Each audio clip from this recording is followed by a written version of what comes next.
بسم اللہ الرحمن الرحیم۔ اور ساتواں حق مرحوم والدین کا یہ ہے کہ ان کے کیے ہوئے وعدوں کو پورا کرے، ان کی قسموں کو پورا کرے، سچا کرے، اور ان کی وفات میں جن کاموں سے رکا رہتا تھا بعد وفات بھی ان کاموں سے رکا رہے۔ موجم اوس کی ایک روایت ہے کہ سرکار دو عالم صلی اللہ علیہ وآلہ وسلم نے فرمایا کہ جو بعد وفات اپنے والدین کی قسموں کو سچا کرے، یعنی قسموں کو پورا کرے، ان کے قرض کو اتارے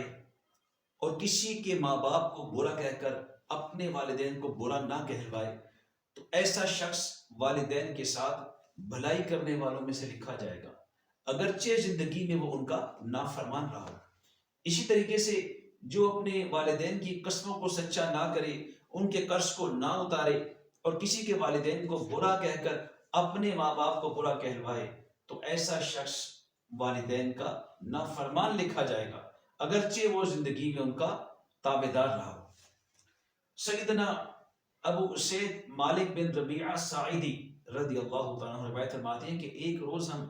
بارگاہ خیر الانام صلی اللہ تعالیٰ علیہ وسلم میں حاضر خدمت تھے۔ بنی سلمہ قبیلے کا ایک شخص حاضر ہوا اور سوال کرتے ہیں کہ یا رسول اللہ صلی اللہ علیہ وآلہ وسلم، میرے والدین وفات پا چکے ہیں، ایسی کون سی نیکی ہے جو اب میں ان کے لیے کروں؟ تو آپ صلی اللہ تعالی علیہ وآلہ وسلم نے ارشاد فرمایا، ان کے لیے بخشش طلب کرو، ان کے لیے دعا کرو، ان کی وعدوں کو پورا کرو اور ان کے دوستوں کی عزت کرو اور ان کے رشتہ داروں سے صلہ رحمی کرو۔ سبحان اللہ، سبحان اللہ۔ اور بخاری شریف کی روایت ہے کہ حضرت عبداللہ بن عباس رضی اللہ تعالیٰ عنہ روایت فرماتے ہیں کہ سعد بن عبادہ رضی اللہ تعالیٰ عنہ نے سرکار دو عالم صلی اللہ تعالیٰ علیہ وسلم سے یہ مسئلہ پوچھا کہ یا رسول اللہ صلی اللہ علیہ وسلم، میری والدہ نے ایک منت مانی تھی جس کو پورا کرنے سے پہلے وہ فوت ہو گئی، تو اب اس منت کا کیا ہوگا؟ تو آپ علیہ السلام نے ارشاد فرمایا کہ ساتھ اس منت کو اب ان کی طرف سے تم ادا کرو۔ سبحان اللہ۔ لہذا کتنا اہم یہ نقطہ ہے، کتنی ترغیب دلائی گئی ہے، لیکن یہاں ایک اور بات بھی بڑی ہی توجہ طلب ہے، وہ یہ ہے کہ والدین کا ایک حق یہ بھی ہے کہ زندگی میں،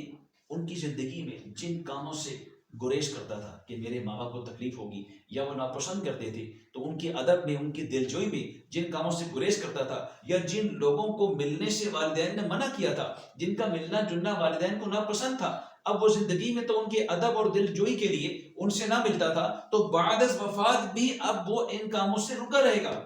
ایسا ہرگز نہیں کہ اب وہ یہ سوچے کہ جی میرے ماں باپ تو نہیں رہے تو اب میں یہ سارے کام کرنے میں آزاد ہوں۔ نہیں، ادب کا تقاضا یہی ہے کہ اب بھی ان کاموں سے رکا رہے۔